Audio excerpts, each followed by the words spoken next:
My name is John Cullen, and I want to tell you a story. It's a story about a scandal, broken relationships, gossip, rumors, money, corporate rivalry, and curling. It's the story of Broomgate, how a single broom, yes, a broom, turned friends into foes and almost killed the 500-year-old sport of curling. It was a year I'd like to forget. Broomgate, available now. Frequency Podcast Network. Stories that matter, podcasts that resonate. Picture for just a minute the Depression of the 1930s. Whatever you've heard or seen, school textbooks, pictures, black and white movies, what's it like in your mind? Is it dry?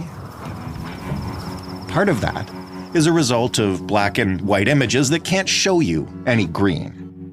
But part of it is that for wide swaths of North America, the 1930s was a time of historic drought. That was especially true in the prairies, where a lot of crops just failed. Topsoil blew away in the wind. There were plagues of grasshoppers. It was bad, and some experts are wondering right now if Alberta is headed down that path again. It's the worst hydrological drought in Alberta's history. The stream flows coming on the major rivers coming out of the mountains hit the lowest levels ever recorded in 2023.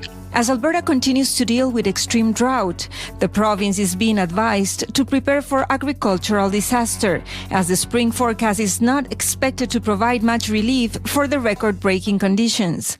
While some recent rainfall has provided a little relief over the past month, the province has been fighting this persistent drought for years now. And a few weeks of rain might top up reservoirs, but it won't replenish the water table as a whole. So what's being done right now to prepare for the worst? What happens if Alberta's rivers run dry?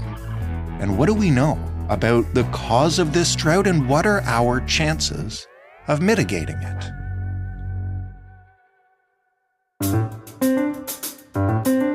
I'm Jordan Heath Rawlings. This is The Big Story. Tyler Dawson is an Alberta correspondent for The National Post. Hey, Tyler. How are you? I'm doing great. It's sunny and warm here in Toronto. What's the weather out in Alberta been like lately? Well, the last couple days have been sunny and warm and real windy here in Edmonton, but we had quite a bit of rain over the last couple weeks. So things are green. The dandelions in my yard, at least, are really thriving at the moment. So this is, we booked this interview, but then it rained, so we don't have to do it now, right? Everything's back to normal. Alberta's doing fine. Well, not quite, but if you want to call it all off, I'll take the rest of the day and go sit on a patio or something. Take the weather while you can get it. Well, listen, you wrote a really fascinating piece about the depths of the drought that's been hitting Alberta right now. And I wonder if maybe you could start by just give us a sense of the scale of it. How do we measure things like prolonged drought, and how does this one compare? Yeah, so the scale of it is that it's relatively widespread. There's sort of degrees of drought over pretty much the entire province. There's sort of 5 or 4 levels that Agriculture and Agri-Food Canada uses to determine drought, and a good chunk of Alberta is in at least a moderate drought. There's a bunch of spots in a severe drought, a few places in an extreme drought, an exceptional drought as well. There's sort of one little pocket sort of along the eastern slopes of the Rockies between Edmonton and Calgary that doesn't seem to be in a drought, but that's about it.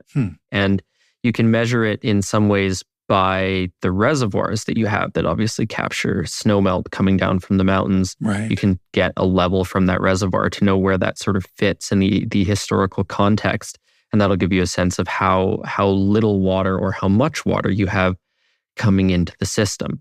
There's also measurements of soil moisture that are done around the province, but it's pretty widespread. I think most people think of dry parts of Alberta as the southern part of the province, which is technically, historically, and normally the dry part of the province. It's sort of the agricultural triangle down there between Alberta and Western Saskatchewan, and it is often quite dry down there. That's not particularly unusual, but we do have drought in some strange places right now, particularly the northwestern part of the province, because of course, a lot of the rivers in Alberta do run, sort of east towards Hudson Bay, but a lot of them also run north up to the Arctic Ocean. And so you usually have these quite robust waterways sort of flowing up the northwestern part of the province. And that is the probably more unusual part of the province that is dry. So as I say, pretty widespread, despite the recent rain. Has it been caused by a simple lack of precipitation? Are there other factors at play? I know we've done episodes of this show about the lack of serious snowpack across a lot of Canada.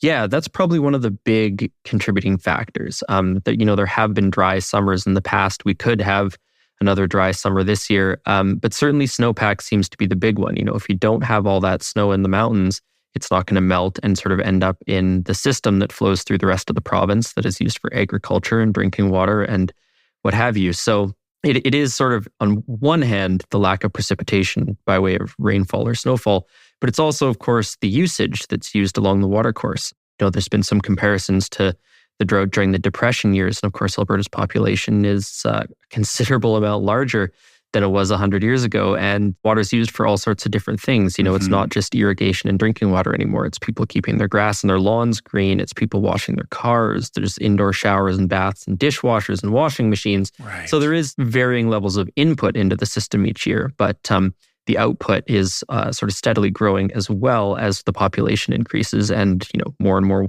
things require water. You mentioned the Depression era in Alberta as a comparable drought. I've heard other people say similar things.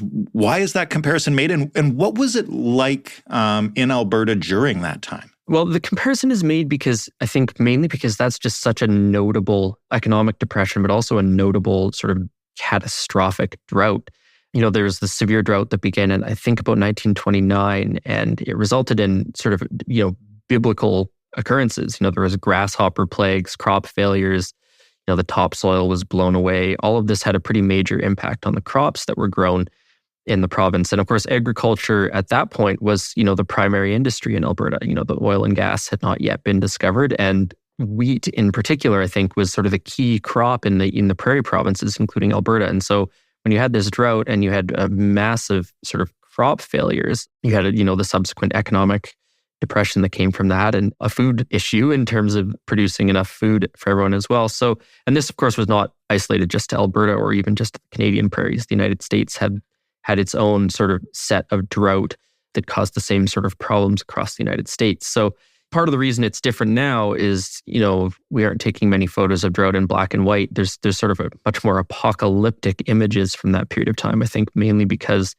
it was all in black and white. And, we manage things, we're capable of managing things better now, certainly than we were 100 years ago. But the comparison is made, because in terms of the potential scale of the drought, they're sort of comparable. And that is also sort of probably the last drought that really looms large in people's memories as sort of, this is as bad as it could get. Could it get this bad again? When did the current drought begin as we measure it? And I guess, what do we know about the damage that it's done so far to crops or anything else? It's been a long-ish trend. There was a drought about 23 years ago in 2001, 2002. And that year, actually, the net farm income in Canada, or in Alberta, I should say, I think it was zero.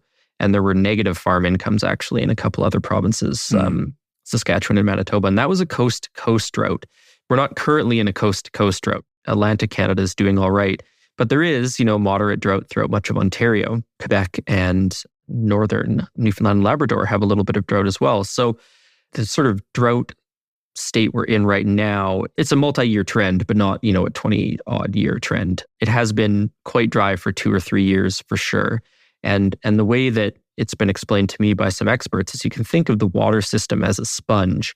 And that sponge has been drying out for several years. Right. It's a trend as well as sort of more isolated lack of snowfall and rainfall. So we've had enough rain in the last little bit that probably the agricultural growing season has gotten off to a good start. Okay. The concern, of course, with crops is If you don't get enough rain at the beginning, the seeds aren't going to germinate. And then if you don't get at least sporadic rainfall throughout the summer, you're going to have crop failure of some sort. So it seems like at this point, the rainfall was sort of sufficient in certainly some places to get crops in the ground, whether that was rainfall moisture or just soil moisture increasing from the snow melt and the snowpack that was sort of already on the ground. Now, one of the complicating factors in agriculture is that there are rules setting out basically how much water each farm is able to draw from waterways over the course of the summer.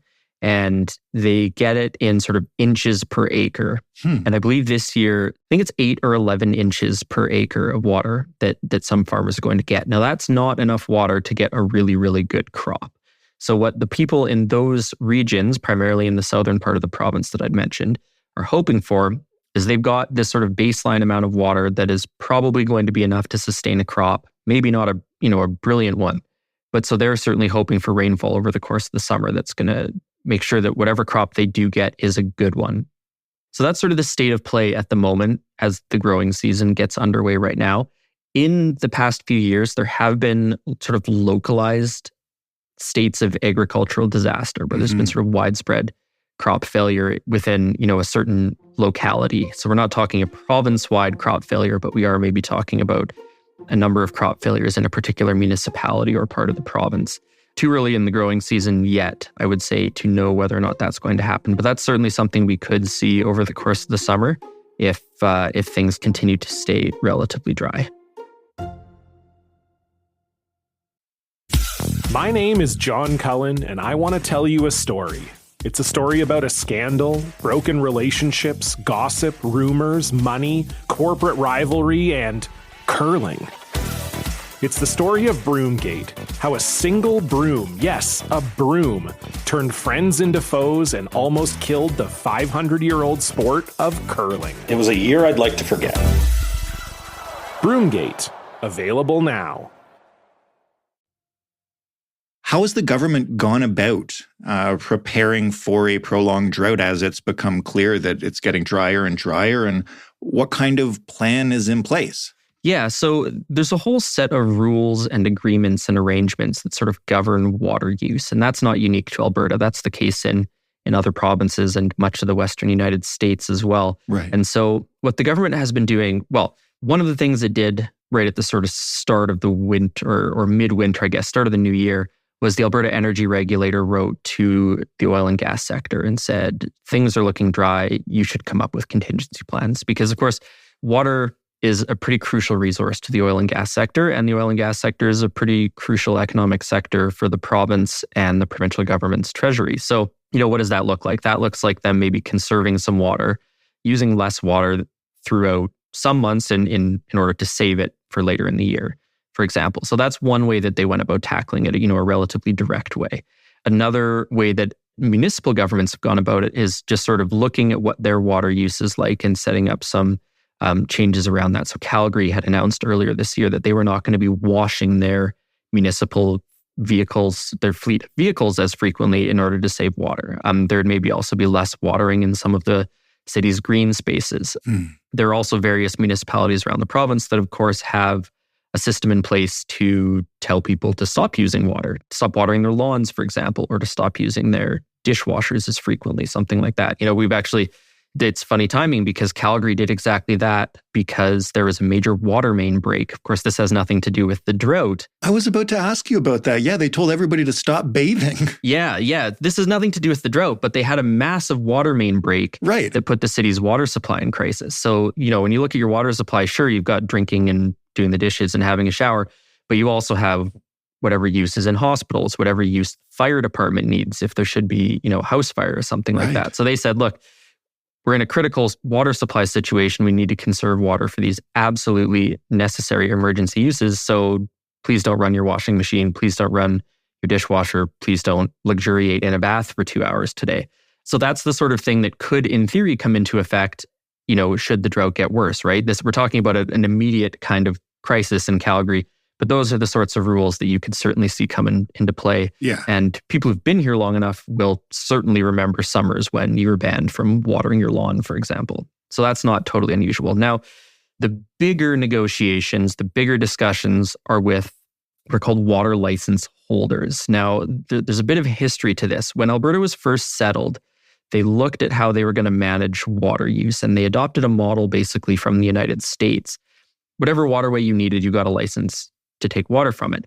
And so those water licenses are held in priority sequence based on the time that you got it. So if I got a water license in, 1887, my water license gets priority over someone who got a water license in 1987.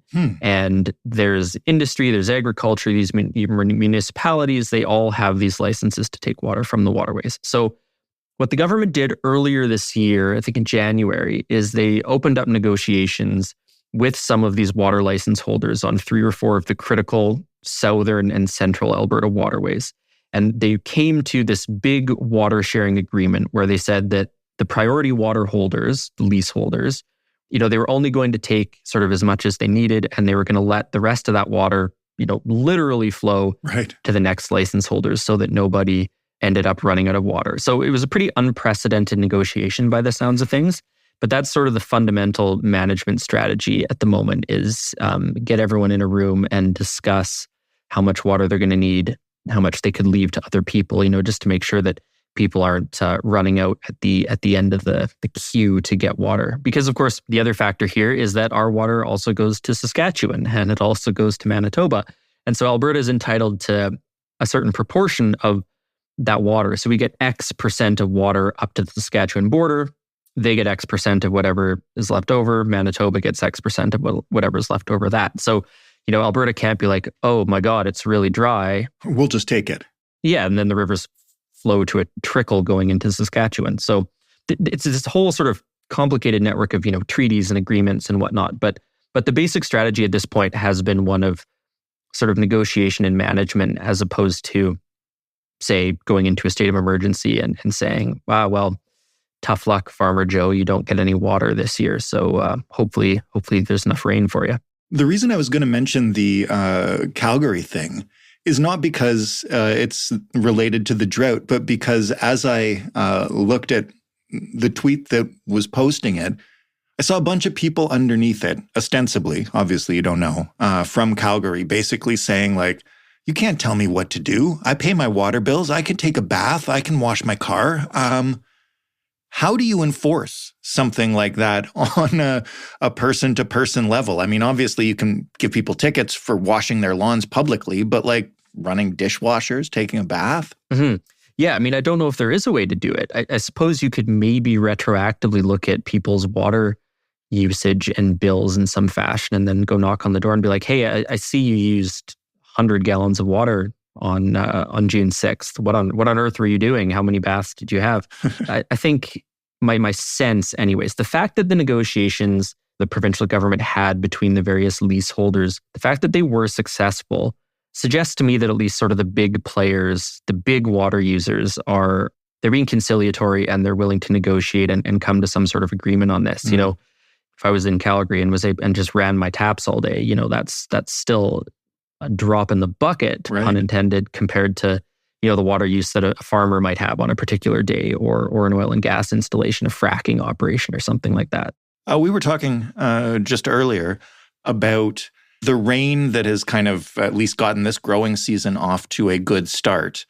After your piece came out, you got some reaction kind of about like, what do you mean? And this is this is something that happens in almost every discussion of like climate change influenced events, right? Which is like, how dare you tell me there's a drought? It's been raining all month. I guess my question is, how much of what we're seeing now is weather or is climate? And is this, a drought that comes along every 70, 80 years? Or is this the beginning of a new normal? Yeah, so the first thing I would just say on that is, to go back to that metaphor of the sponge has been drying out for several years, and 1 month of rain is not, 3 years of rain. Right. If we had enough water come into the system that was equivalent to the water we lost over the last few years, we'd be dealing with a massive catastrophe, but it would be a totally different catastrophe. It would be pretty major flooding in various parts of the province. I think it is important to note that, It may have been wet, it may have been above average, it may have been above normal, but we're talking about multiple years of dryness that can't be undone by 1 or 2 or 3 or 4, really big storms. And the climate change question is a really interesting one because drought is something that has happened before. We talked about the Great Depression. We talked about the drought that happened in 2001, 2002. This is not, a drought itself is not unusual. Mm-hmm. Dry summers are not unusual. Lower snowpack is not unusual.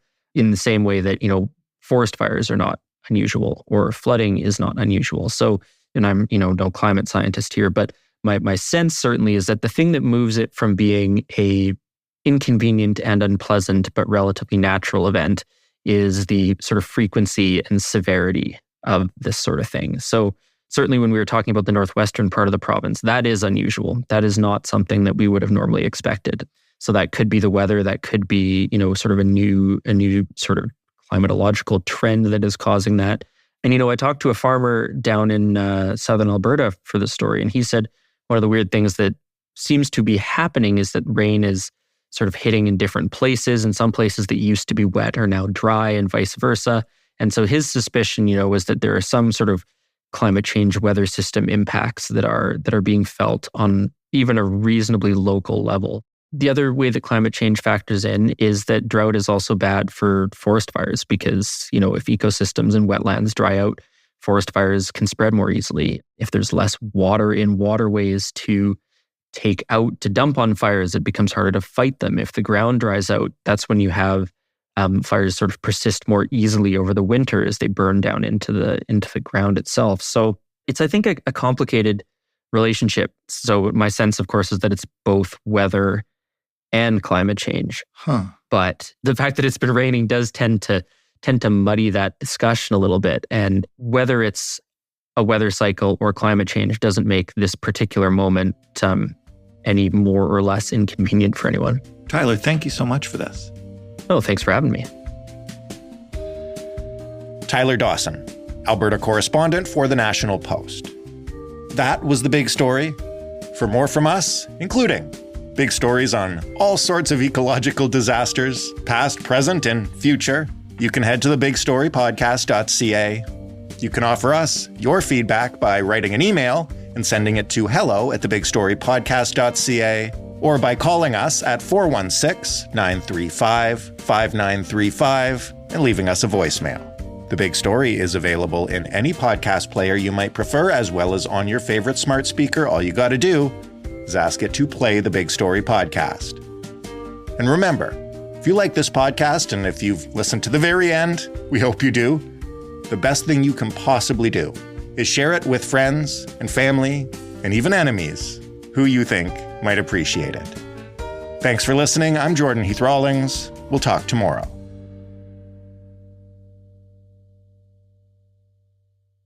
The island of Newfoundland keeps its secrets close, shrouds them in mystery. But once in a while, the fog is lifted, the truth comes out. I get a feeling there's something going on here. My whole body was shaking. You go to bed believing that you're a certain person one night, and then all of a sudden the next day, everything that you've known is not true. This is not the life that I should have lived. I'm Luke Quinton from CBC. This is Come By Chance, available now.